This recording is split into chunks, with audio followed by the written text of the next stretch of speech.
Okay. Okay, so I think we are online now.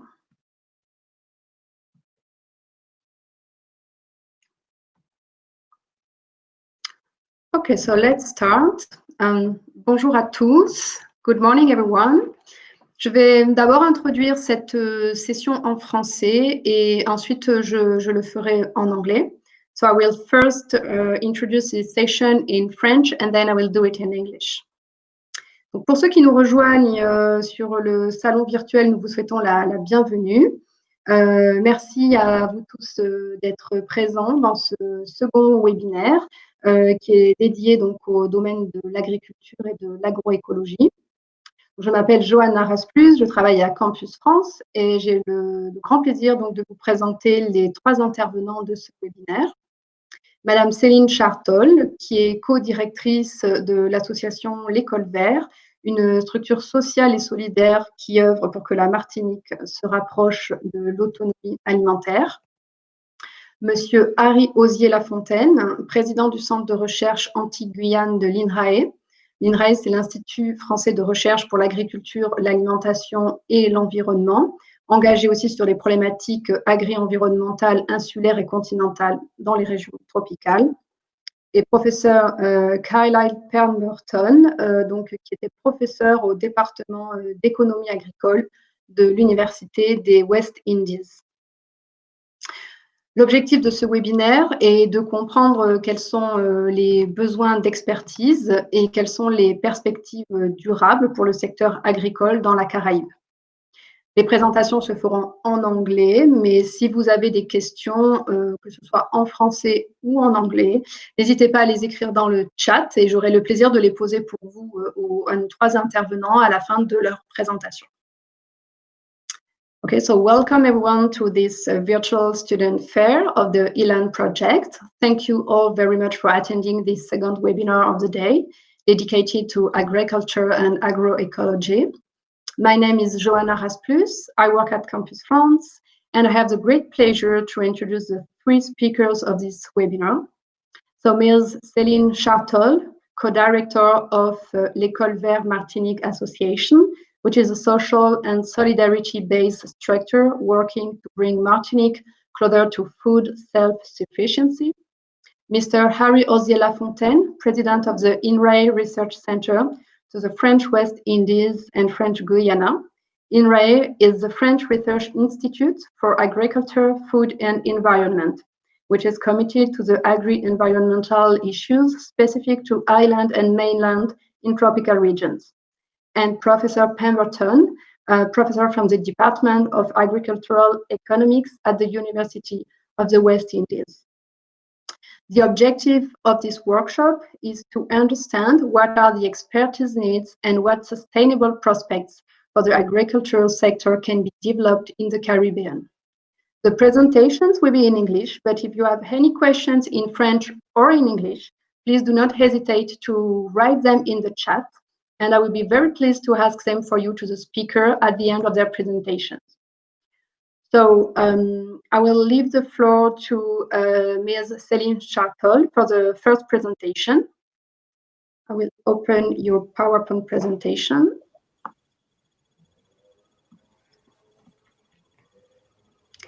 Here you are. Thank you. Thank you. Okay, I try to open it. Okay. So good morning, everyone. My name is Céline Chartol, and I am co-director of the young association called L'École Vert Martinique, in French, the Green Colors. So you have a little bit of my background. So I'm from Martinique, was raised here, and I studied in France. I'm graduated in agriculture engineering, specialized into tropical crops and issues. I started my career in the Brazilian coconut farm, and I went back to Martinique 6 years ago to work in agriculture and sustainable development. In 2018, I was hired by the association L'École Vert to lead the food project in the town of Le Prêcheur. I will talk about this project a bit later. And then I assumed the position of co-director in the association since April 2020. I hope this presentation can help you to identify what is necessary for your country. As in Caribbean area, we have very great challenges. So the association was founded by Ayana Mouflet in 2017. She's our present president. After her studies in France and various positions in Latin America, she decided to work for Martinique, particularly in the area of food and agriculture, where Martinique has to deal with extreme challenges. The first one is our food dependency. Due to our colonization heritage, our fields are mainly occupied by crops that don't feed us. The main investment reported mainly focus on exportation crops as sugarcane and banana. And the consequence is the following. All we eat is imported. 77% of our food is imported. Only 50% of our fields are used, 50% of our fields are used for exportation crops, and only 9% of our fields are used for vegetables. As an island in our strategic location for France and Europe in the Caribbean, this is a risk we can't accept anymore. Later, when the sugarcane industry started to collapse in the middle of the 20th century, a new crop arrived, the banana crop. With this crop, new technical and products were used, like the sadly famous organochlorine called chlordecone. Today, multiple studies prove its high toxicity for life and a remainance in the environment for at least 7 centuries. Last but not least, Martinique, like many Occidental places, suffers from malnutrition.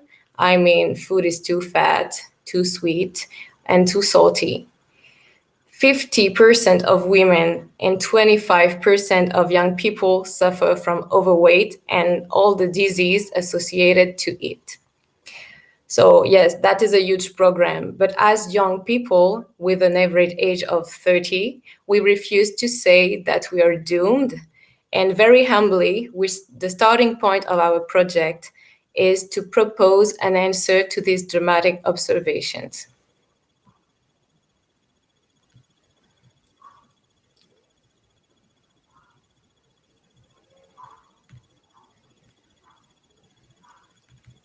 Don't know if you can see it. Okay.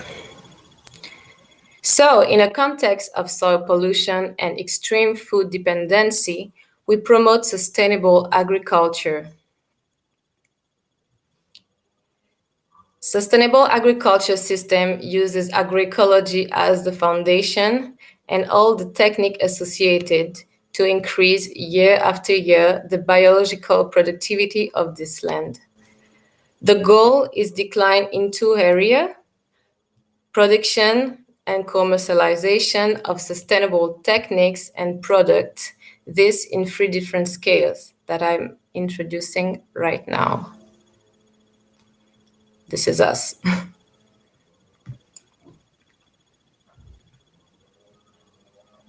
The first scale here is the individual scale. Our goal here is to support the food transition by teaching and creating job opportunities in sustainable agriculture. For that purpose, the actions are the following. First, what we did is creating a local productive farm in the town of Le Prêcheur, where our farmer develops permaculture technique. On this place, we welcome students, farmers, and everyone for workshops on traditional and modern agroecological techniques. Then we also provide support for agriculture entrepreneurs, like help to write documents, find a land, get a certificate, etc.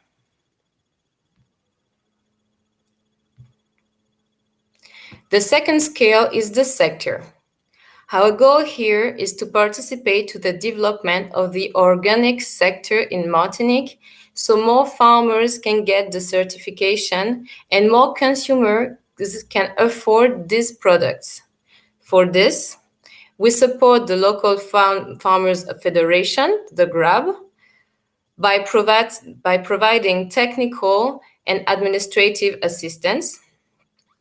We also support farmers willing to get the organic certificate, as I said earlier. And we have developed a local trading solution for organic local product.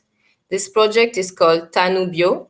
It is our very, very dear baby, created 1 year ago, where the consumer composes his fresh 100% local and organic basket following the products available and got delivered anywhere in Martinique. We assume the whole logistics from the collect on the farms to the final deliveries.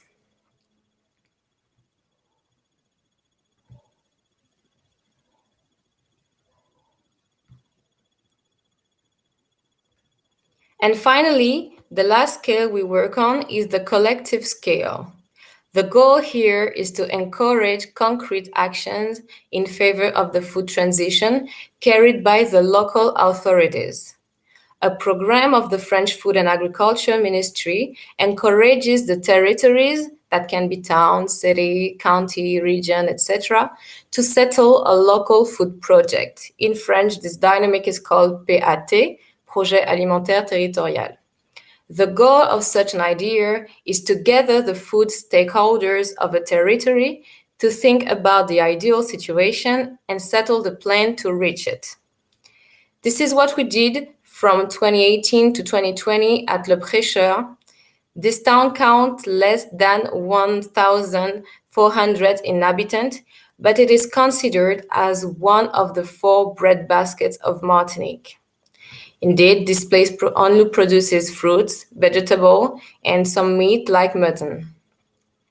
So what we did is first, we met individually all the food stakeholders like farmers, fishermen, restaurants, school refectory, retirement home, district representatives, doctors, etc., to collect the information of how the system was working, the food system was working, what they would improve from their own point of view, and what would be the ideal situation they would like to reach. After that part, we gathered all the information to draw the picture of the food system, and then we organized a proposition that we collected from the stakeholders and to brainstorm them into thematic workshops. This very productive work from the people of Le Prêcheur led to an amazing local food project that embraced the whole food system, like improve the fishing industry, collect and compost the organical garbage, or organize culinary educational workshops for young households. So now the project is drawn and they are implementing it step by step. We consider this scale as the springboard that can boost the action of the other scales and gradually lead the country to reduce its food dependency.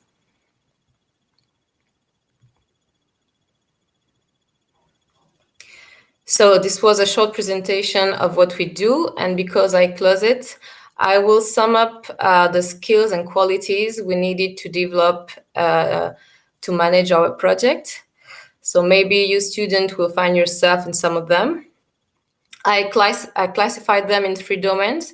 So first, technique, agriculture knowledge, teaching, animation, communication, motivation, presentation, and then commercialization like logistics, marketing, IT. And of course, to develop this project needs so much more like creativity, open-mindedness, etc. So that was all for me, and I'm here to receive your question. Thank you very much, Céline Chartol, for your a clear presentation and very inspiring initiatives. Maybe we can wait at the end of all the presentations for the questions. So I will now leave the floor to Harry Osier-Lafontaine for the next presentation. I open. Can you see the PowerPoint? It's okay. Your mic is closed, Mr. Osier-Lafontaine.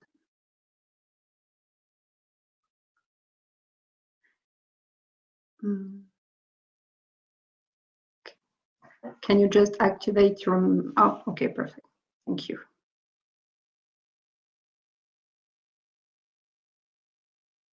Oh, sorry, we can't hear you.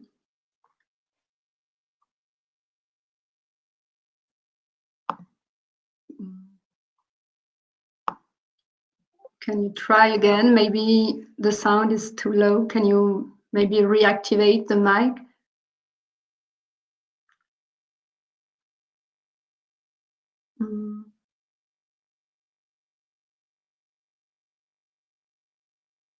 Okay, it doesn't work. So maybe we could move on to the last presentation. In the meantime, you see if maybe something is deactivated on your computer. Would that work for you?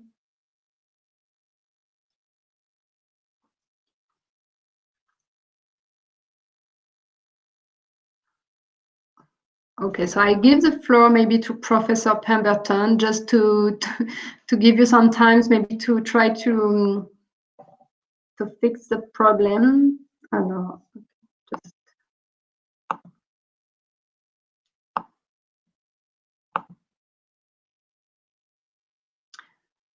it's okay. Professor Pemberton, the floor is yours for your presentation, and then Mr. Osier-Lafontaine, we see how to manage that. Good morning, bonjour. My presentation would try to discuss new areas of expertise that are needed for the Caribbean region in the area of the economics of agriculture. So I'm going to talk about how the kinds of exciting areas that young people may want to get involved in agriculture in the Caribbean. And also I will end with some comments or discussion of some of the programs in the economics of agriculture that are being offered at the University of the West Indies in St. Augustine, Trinidad. So,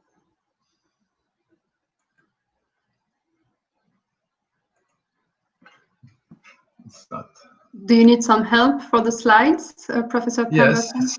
Yes, okay. Not progressing. Right. Okay. The second one is this one. It's okay? Right, sure. Okay, so just let me know each time you want to move on the next slide. I'm assisting you for that. All right, that's fine.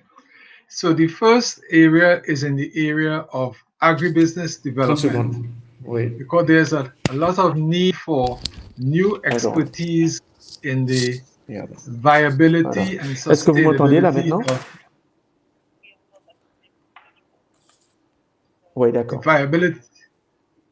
and sustainability of small and medium-sized enterprises, much as Ms. Celine was speaking about. And there's also a lot of need for expertise for the inclusion of youth in agribusiness, because we find in the Caribbean that many of the farmers are old or older farmers, and we need to have more youth involved in farming and agribusiness.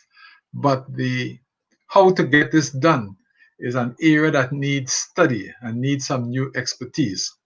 And then we need to have some expertise in value chain or supply chain analysis. Next slide. Now, I've just put up here a simple value chain or supply chain just to emphasize what we are speaking about. Now, the farmers are the ones here, they are the producers in the value chain, and they depend on supplies from many firms like feed mills or fertilizer suppliers and so on. But the farmers, when they produce their crops, they have to pass it through a lot of middlemen, intermediaries, processors for transformation, and then the importers or exporters, then wholesalers, then retailers, before it gets to the final consumers. So there are many elements or links in this chain. And the question is, how much of the final amount of money that is paid by the consumers that do farmers receive?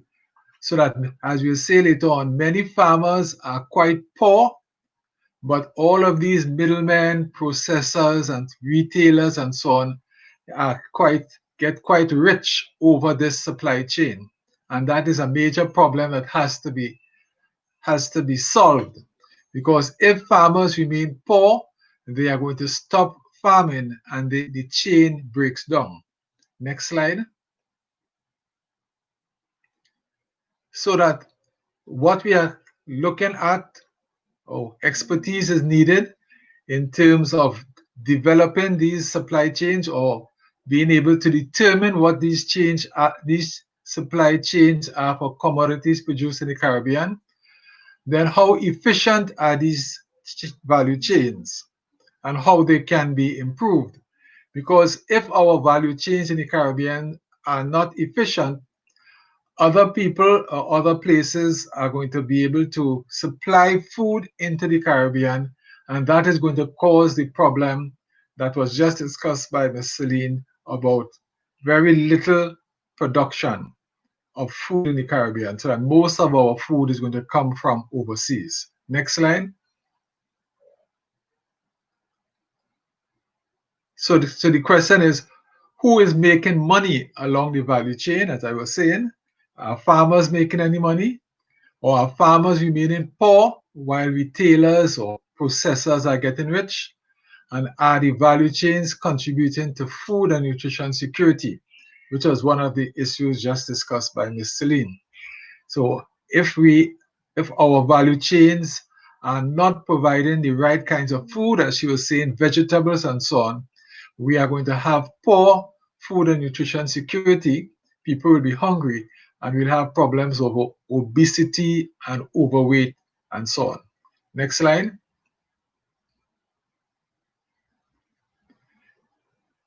So expertise is needed in the areas of trying to find out why, for example, cocoa is produced in the poorest countries of the world. In other words, and when I say expertise is needed. In other words, people need to do studies, to do bachelor's, master's, and doctorate degrees to be able to do the research and investigation that would allow us to answer these questions. These questions cannot be answered by persons just thinking or writing in the newspaper. Solid research has to be conducted. And so we need people to be trained at the master's and doctorate level to be able to carry out research that will answer questions such as why are Caribbean farmers unable to supply food for consumers in their own countries. Next slide, please. I wanted to go on now to discuss some of the new needs and expertise for the Caribbean region. In other words, what are some of the exciting new areas that young people can look forward to entering in terms of jobs or research in the Caribbean in the area of the economics of agriculture? One important area is the area of environmental economics.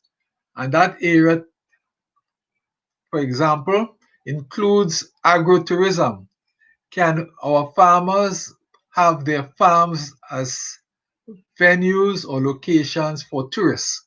So we have in the picture there persons visiting a farm to be able to find out about how the farmer is operating, they can harvest commodities and so on. So farms could be the site of a lot of tourism, but we have to work out the dynamics. We have to work out how this is going to be done and how it can be profitable for the farmers. Another important area in environmental economics is fisheries. Are we overfishing in our countries, in our islands? Are we taking out too much fish and therefore are our fish stocks decreasing? Those are the kinds of areas that we need to get involved in the economics of environmental economics, such as the economics of agrotourism. Next slide. Another important area is watershed management, right? We are being, with climate change, there's a lot of concern about flooding, soil erosion, and other kinds of issues, the loss of swamps and wetlands. This means that we have to be able to understand our watersheds. And this is important. I've seen some watershed management work in Martinique on a visit there as part of our CaribWatNet project, so that in all countries of the Caribbean, we need to have people do work in watershed management, how to keep our watersheds producing enough water for our needs. Next slide. Then we have issues of international trade and domestic food security. Again, a point raised by Ms. Celine. We can be producing crops for export like bananas or sugar or cocoa. And this example here is cocoa in the Dominican Republic in the Caribbean. And now we are producing a lot of food for export and we are not producing food for domestic consumption, so that we are having what is called domestic food insecurity. So that if we are not producing enough food, we are food insecure while we produce food for other countries. So that's an important area that we need young people to get involved in. Next slide. The other area is the economics of school feeding. School feeding programs exist throughout the Caribbean, including Martinique, but the issue is how sustainable are these programs? Can we improve the economics of these programs? Can we improve the nutritional quality of these programs? So that this is an exciting area of study that we at the university are involved in with the Food and Agriculture Organization, FAO. So that is an important area for young people to think about, economics of school feeding. Next slide. Then we have to understand international prices of agricultural commodities. I just have the example there of cocoa and coffee, where these prices have been falling over the last over the last 5 years. And now that is going to have a lot of impact. That is going to have impact on the income of farmers. So we need persons to understand why these trends are taking place and also how we can support our farmers even as international prices are falling. A very exciting area for young people to get involved in for research and development. Next slide. Right, so here now, I'm going to just quickly describe some of the programs that are available at the University of the West Indies in the area of agribusiness and the economics of agriculture. These are undergraduate programs, licenses, agribusiness management. We can do majors and minors in that area. We can also do degrees in agriculture. Next slide. And we have a number of programs at the postgraduate or the graduate level, right? Programs at master's and doctorate in agricultural economics. Then we also have programs in marketing and agribusiness. And then we have PhD programs or doctorate programs in agricultural economics. We also have programs in human ecology and so on, which would be the area that we are talking about in food and nutrition and so on. So those are programs in human ecology. So thank you very much. Which are my last slide, and I await any questions that you may have. Thank you very much. Thank you. Thank you very much, Professor Pemberton, for your presentation, which gave a lot of good tips for the students on the different expertise needs and the possible field of study for them in the field of agriculture. So now we can move to the last presentation. Let me open the PowerPoint. So Mr. Osier Lafontaine, can we try again with your microphone? Your mic is closed now, so could you please activate it? I will see if we can hear you. Yes, it's okay. It works. Thank you. Thank you. It's okay now? Can you hear me?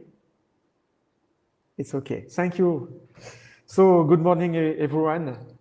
I am Harry Osier Lafontaine. I am a research director at INRAE, which is a French National Institute for Agriculture, Food and Environment.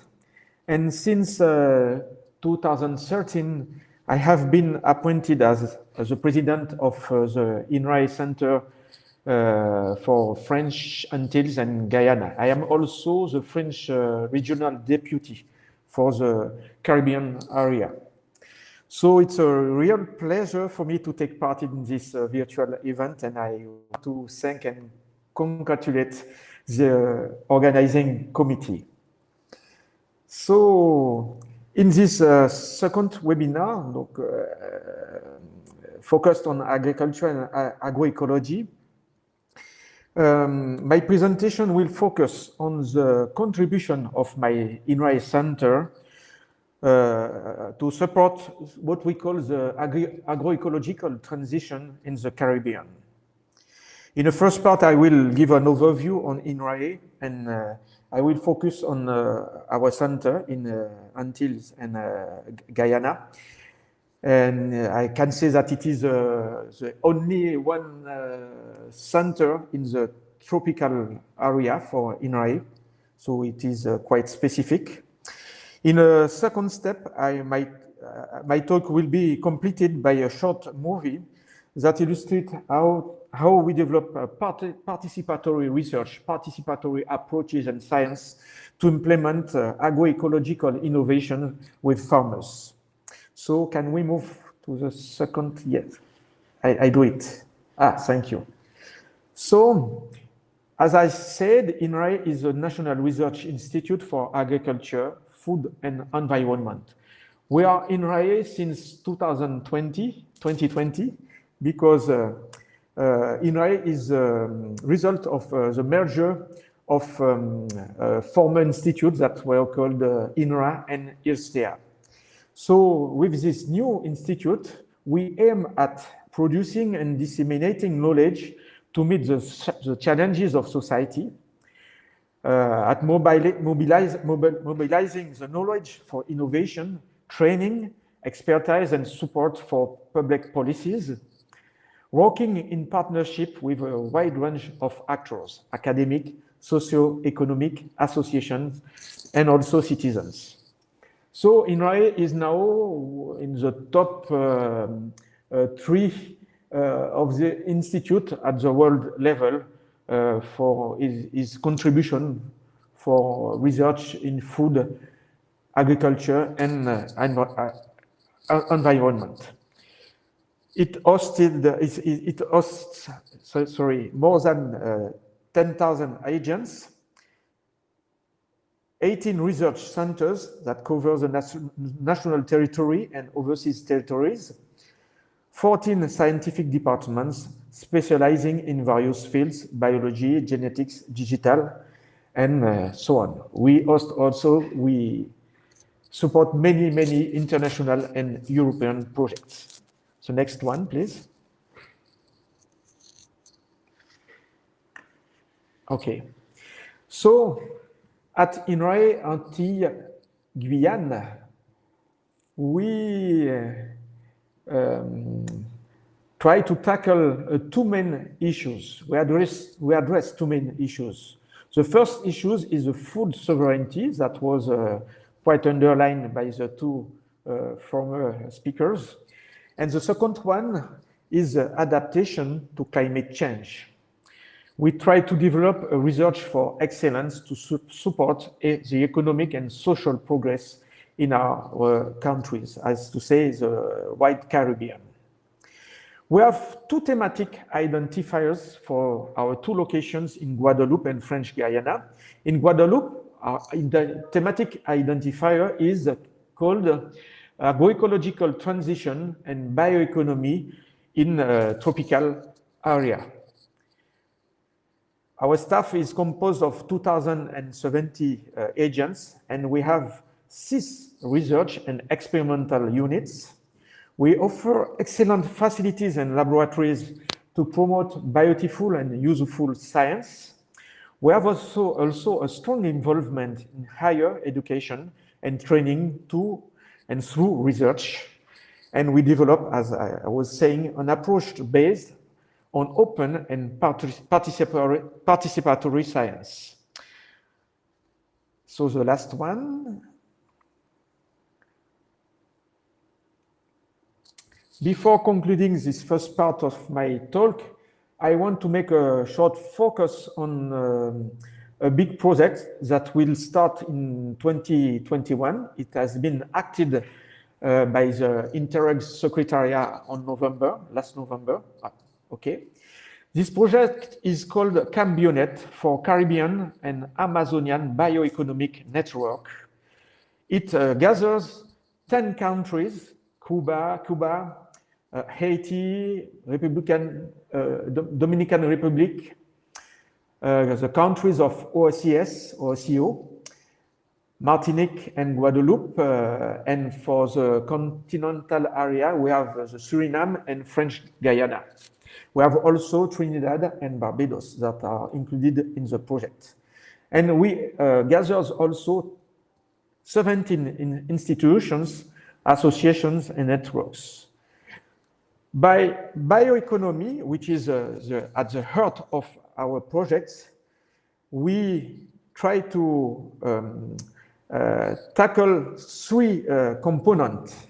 The first one is agroecology, that is a way to manage a safe agriculture, that was underlined by Céline before. The second component is agroprocessing for food, but also for other products like medicines, cosmetics, energy, materials. And the third one is very important.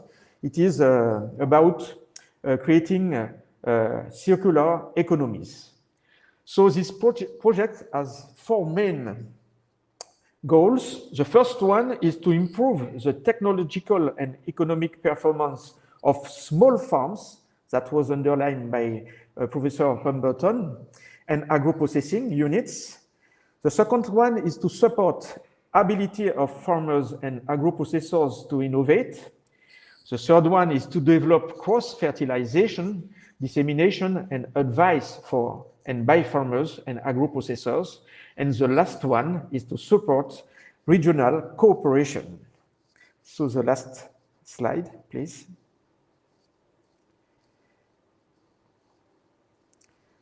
So we will move to the video that will be an illustration of how we promote what we call participatory research, that we develop on 2 pilot farms on our INRAE center.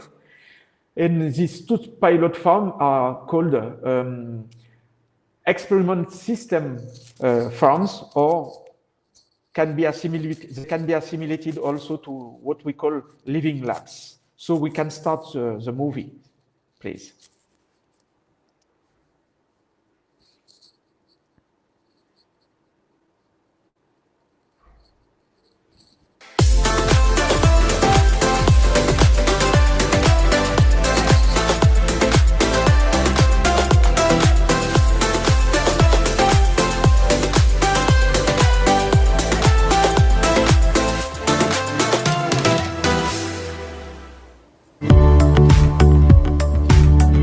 Dans le cadre du projet Agroecologie, les équipes de l'Institut national de recherche agronomique, du Centre de coopération internationale en recherche agronomique pour le développement et de l'Université des Antilles ont initié avec le concours d'agriculteurs volontaires une démarche agroécologique innovante. Nous sommes sur le domaine de Duclos à Petit-Bourg. Cette ferme pilote sert de lieu de co-conception, de référencement et de démonstration de pratiques agroécologiques. Ce dispositif, en fait, c'est une exploitation agricole qu'on a miniaturisée en partant de ce que font les exploitants dans la zone.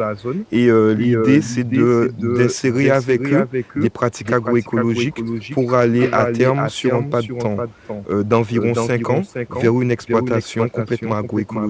Le projet s'est construit autour des savoirs des agriculteurs et de la nécessité pour eux d'avoir une quantification de ce qu'ils font, parce qu'ils sont capables de dire c'est mieux. Et nous aussi, de notre côté INRA, on a un certain nombre de pratiques pour lesquelles on a pour le coup des références, mais force est de constater que les agriculteurs ne les adoptent pas tous.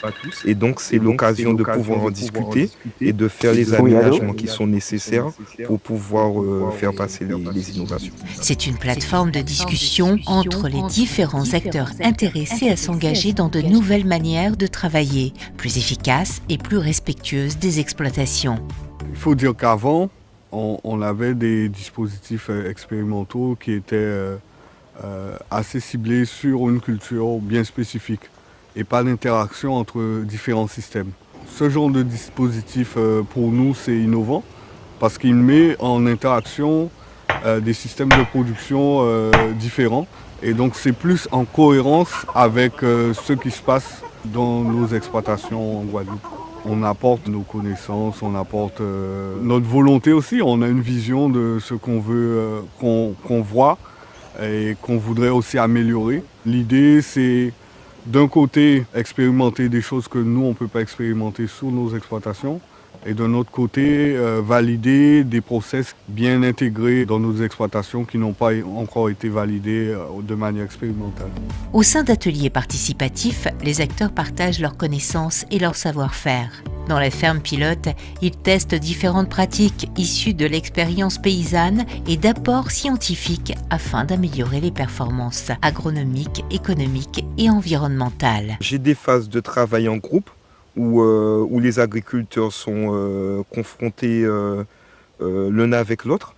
Et moi, de ces échanges-là, je tire les pratiques à mettre en place et les priorités qu'ils donnent. Je vais aussi sur leur exploitation agricole. L'idée pour moi, c'est de voir au quotidien ce qu'ils font et de pouvoir adapter ça dans la ferme de manière à leur donner des chiffres sur ce qu'ils font. La cible commanditée par le bailleur, donc la région Guadeloupe, c'est la petite agriculture familiale, parce que c'est l'agriculture qui permet de remplir nos marchés. Ce travail transdisciplinaire permet de disposer d'un catalogue de pratiques dans lequel les acteurs du monde agricole peuvent puiser celles qui leur semblent les mieux adaptées à leurs objectifs. On s'est avant tout appuyé sur un réseau d'agriculteurs, donc aujourd'hui pour nous permettre d'avancer, d'aller plus loin dans ce qu'on fait. Mais il nous manquait cette donnée de construction de référence, de capitalisation de ce qu'on faisait, et de vraiment aller vers cette notion de référentiel. Tous ces grands principes nous permettent aujourd'hui vraiment d'aller vers cette notion donc, de sécurisation du revenu d'agriculteur. Et l'INRA a très bien compris cette démarche. Il a mis en place donc, la ferme pilote qui a cette valeur d'être représentative dans le territoire dans lequel elle est. L'Institut a très bien compris là où étaient les enjeux. Ils ont recensé les besoins des agriculteurs pour aller vers la construction de ce référentiel. Un projet de polyculture-élevage à la hauteur des enjeux de l'agriculture de demain. Ce qui permet de ramener de la valeur ajoutée entre guillemets au produit, c'est la transformation ou la vente directe. Et donc, il y a certains agriculteurs qui franchissent le pas de tout maîtriser, de la production jusqu'à la commercialisation, et en supprimant les intermédiaires, entre guillemets, ils arrivent à tirer plus de bénéfices dans leur production. Au revoir, bonne journée monsieur. Au revoir, madame. Au revoir.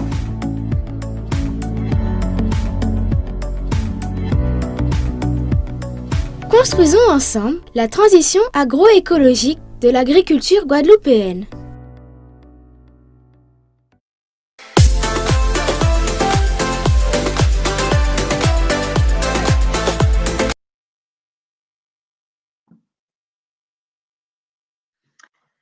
Thank you, Mr. Osier Lafontaine. Is your presentation done now? Yes, it's okay. So I am open for the questions. Okay, thank you very much. So I can see that we already have some questions for you. So first question to everyone. How can we raise awareness on the needs in agriculture to young people? I don't know who would like to answer first. I can make a short contribution. I think that my colleagues will complete. As you could see in the short video, we work with a panel of farmers, and the choice of the crop is done with them. Okay, so and there is a kind of selection that is done in relation with the technico-economical referential, I don't know, base that we built together. So we try to choose the best adapted crop for the market, but also for their adaptation to the soil and climate conditions. But this choice is done with the farmers. Yeah.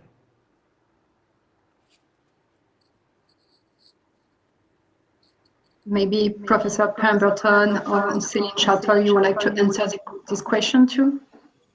Yes, what I would say is that these questions are not easy to answer because it's a problem that has existed in the Caribbean for a very long time.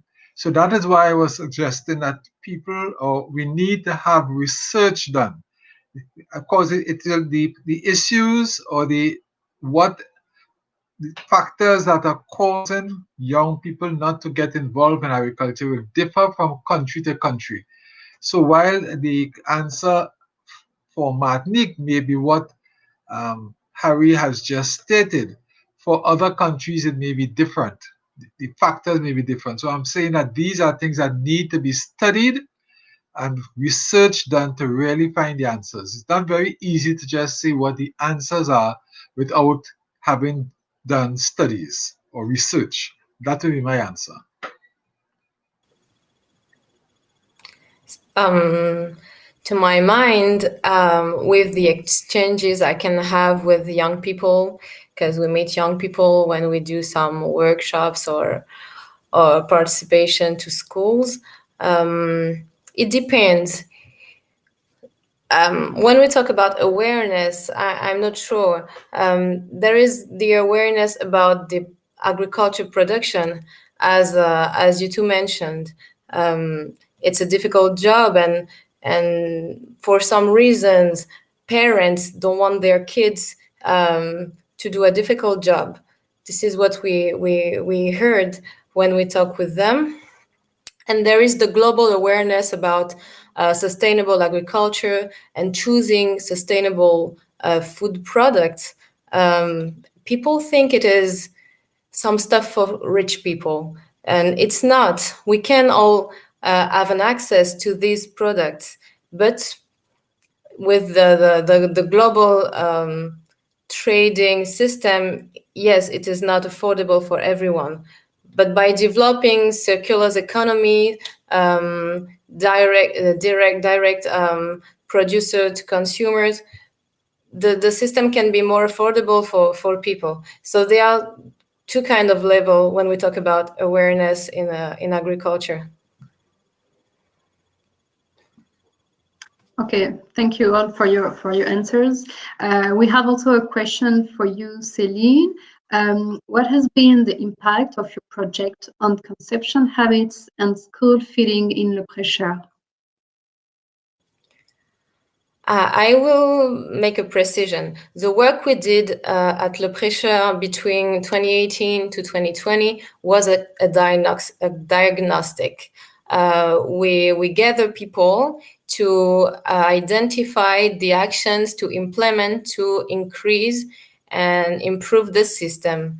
Now the actions are being implemented. So I don't have result now, but kids have a garden, and it is important for them to practice to see where the food comes from. The food comes from the soil. It doesn't come from a supermarket. So we do that. We do some educational workshops. They cook, clearly. This is what they do. And we will see the result within 4 or 5 years. But now we don't have results on the impact of this project. Okay, thank you. We have a question which is a little bit linked to what you just said, but a question that can be for everyone. Do you think that community projects and gardens at schools might be a way to make this field more attractive to young people? To my mind, definitely, yes. Definitely. Young people, mostly when they are very young, I mean 5, 6 years old, it is very important. And when they are growing up as teenagers, they discover a new hobby. And this is how this area, this kind of job can be interesting for them. Yeah, I would say we have had a study. We did just completing a study, as I said, of school feeding in the CARICOM countries, the 14 countries, English-speaking countries in the Caribbean. And what we find is that in countries where school gardens are, where there are school gardens and these school gardens are linked to the school feeding program, the children are very much interested in agriculture because they have what we call from the farm to the plate. They can see the food grown in the school garden and then used in the school kitchens, and they eat the food in the school. So that way they see that agriculture is a business in the first instance. They see that agriculture can help to provide food, and they also see that agriculture is important for their health. And with that, school gardens and food and nutrition education, then the children become very much interested in agriculture. So school gardens are a major way of getting children interested in agriculture. I agree with that. I agree too.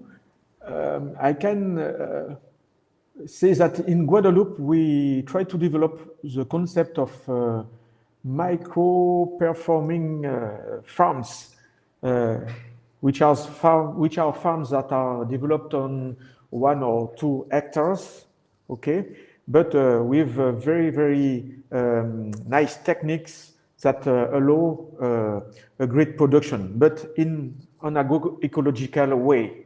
So we use digital technologies and many tools that can be attractive for young people. So this concept is very, very interesting for young people, to attract them in the field of agriculture.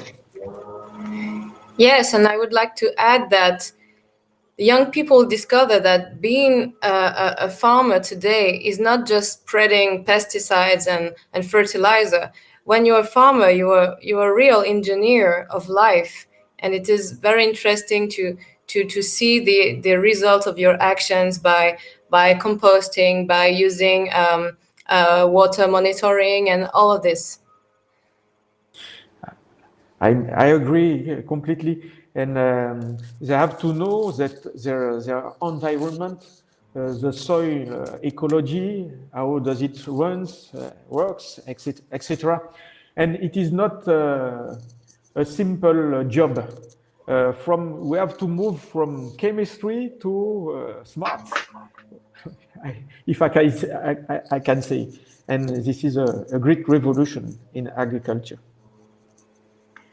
And I have a question for the students participating in this webinar. What would you tell them to motivate them maybe to do an international study mobility within the Caribbean countries in the field of agriculture? Do you think such of experience could be very relevant for them? Yes, I think so, and I know that in Martinique there are programs where they are trying to encourage children or students to do internships in the rest of the Caribbean. I think such programs would be very interesting and also help to give us a better appreciation of the range of agriculture that is present in the Caribbean. One will be surprised to find out how much rice is produced in Guyana. That Guyana is a major producer and exporter of rice. And just going to Guyana and seeing the scale of production of rice and sugar in Guyana is quite a good experience for anyone. So people then recognize that ordinary people in the Caribbean own rice mills and export rice to Europe.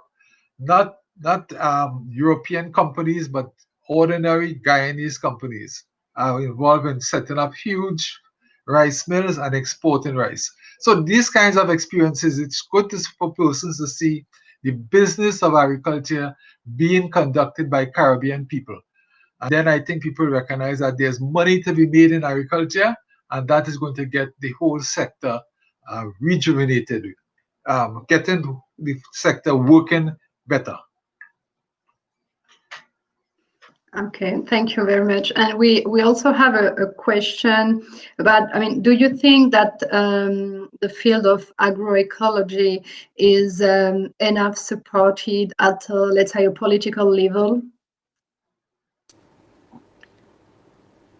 I think that it is crucial. I can take the example from Guadeloupe. Since 2013, we were quite committed with the regional council and other partners for the support the agroecological transition. And after 8 years, we are quite satisfied because the regional council developed and validated last month what they call the strategic plan for the agroecological transition in Guadeloupe. With this plan, we have a framework with different possibilities of accompaniment, financial accompaniment, to implement the agroecological transition, mainly in small farming systems. So it is a revolution in Guadeloupe, and we need that. I would say in the English-speaking Caribbean, we are committed to sustainable agricultural development. And at the level of CARICOM and at the CARICOM Secretariat, which is located in Guyana, they have come out with many different programs and policy documents about how to bring about this sustainable development of agriculture. But the problem has always been not so much making policies or coming up with documents, but really the implementation, getting the countries to actually put into effect or to start the kinds of policies that are agreed upon. So there's no lack of political commitment to agriculture, but it is not shown in terms of actual action. And therefore, the agricultural sector continues to decline in the English-speaking Caribbean. Yeah, please go ahead. No, by representing L'École Verte, Martinique, and by being a militant and activist, I won't be that magnanimous to ourselves in our association. It's not enough what it's done. It should be more, because there are some there still have some break in the national and European level that break us. But locally, I mean, in the level of some towns, some neighbors, neighborhoods, a lot of work is done, and I think that we need to speak for these actions so they can reach the national level. The global level is not enough for us. Okay, so thank you for your very inspiring presentations and for answering the questions of the audience. We have to wrap up the webinar now. So I'm talking to the participants. You can attend the next webinar in 30 minutes on climate change. So do not hesitate to attend this webinar as well. Thank you very much. And if you have any questions on the project, on the virtual fair, please go on the welcome booth and ask your question on the chat there. Thank you. Okay. Bye-bye. Bye-bye. Bye-bye. Thank you. Thank you so much. Bye-bye. Nice meeting everyone. Yes.